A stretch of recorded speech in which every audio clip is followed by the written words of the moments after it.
തിയേറ്ററിൽ വിജയമാകാതിരുന്നിട്ടും OTTയിൽ നിന്നും നല്ല തുക കിട്ടിയ തന്റെ ഒരു സിനിമയെക്കുറിച്ച് സംസാരിക്കുകയാണ് നിർമ്മാതാവ് വേണു കുന്നപ്പള്ളി. ജോയി മാത്യുവിന്റെ തിരക്കഥയിൽ ടിനു പാപ്പൻ സംവിധാനം ചെയ്ത ആക്ഷൻ ത്രില്ലർ ചിത്രമായ ചാവേറിനെ കുറിച്ചാണ് വേണു കുന്നപ്പള്ളി സംസാരിച്ചത്. കുഞ്ചാക്കോ ബോബൻ, അർജുൻ അശോകൻ, ആന്റണി വർഗീസ് പെപ്പെ എന്നിവർ ഒന്നിച്ചെത്തിയ സിനിമ തിയേറ്ററിൽ പരാജയപ്പെടുകയായിരുന്നു. പക്ഷേ ചിത്രം തിയേറ്ററിൽ വർക്കായില്ലെങ്കിലും അന്ന് OTT വഴി നല്ല ബിസിനസ് നേടിയെന്നും തിയേറ്റർ റിലീസിന് മുമ്പ് OTTയിൽ കരാർ ആയിരുന്നുവെന്നും വേണു കുന്നപ്പള്ളി പറഞ്ഞു.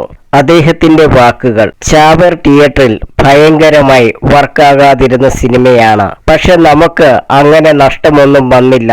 അത്യാവശ്യം ലാഭം കിട്ടിയ സിനിമയാണ്. അന്ന് OTTയിൽ നല്ല ബിസിനസ് ഉണ്ടായിരുന്നു. 2018 മാളികപ്പുറം ഹിറ്റായതുകൊണ്ട് അതേ ടീം തന്നെ ചാവേർ നേരത്തെ വാങ്ങിയിട്ടുണ്ടായിരുന്നു. സിനിമയിലെ ചില ആർട്ടിസ്റ്റുകളുടെ രാഷ്ട്രീയം, പിന്നെ സിനിമയുടെ മൊത്തം രാഷ്ട്രീയം, ഇതൊക്കെ സിനിമയെ ബാധിച്ചിട്ടുണ്ട്. ആദ്യ ഷോ മുതൽ തന്നെ മോശം സിനിമയാണെന്ന അഭിപ്രായം വന്നു.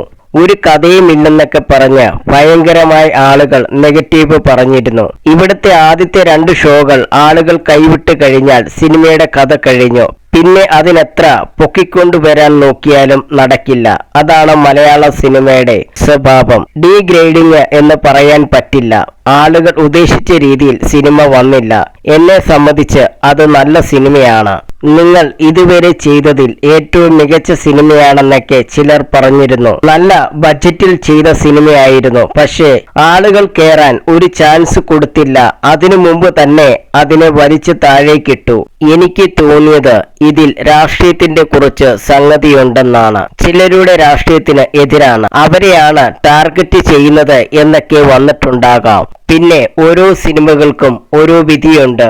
ആഴ്ചയിൽ 10 സിനിമകൾ ഇറങ്ങുമ്പോൾ അതിനൊക്കെ ഓരോ വിധിയുണ്ട്. അതുകൊണ്ടാണല്ലോ വരുന്നത് പോലെ തന്നെ പോകുന്നത്. വിജയിക്കില്ലെന്ന് അറിഞ്ഞുകൊണ്ട് തന്നെ വരുന്നവരുമുണ്ട്. പക്ഷെ ചാവേർ അങ്ങനെ ഒരു സിനിമ ആയിരുന്നില്ല, വേണു കുന്നപ്പള്ളി പറഞ്ഞു.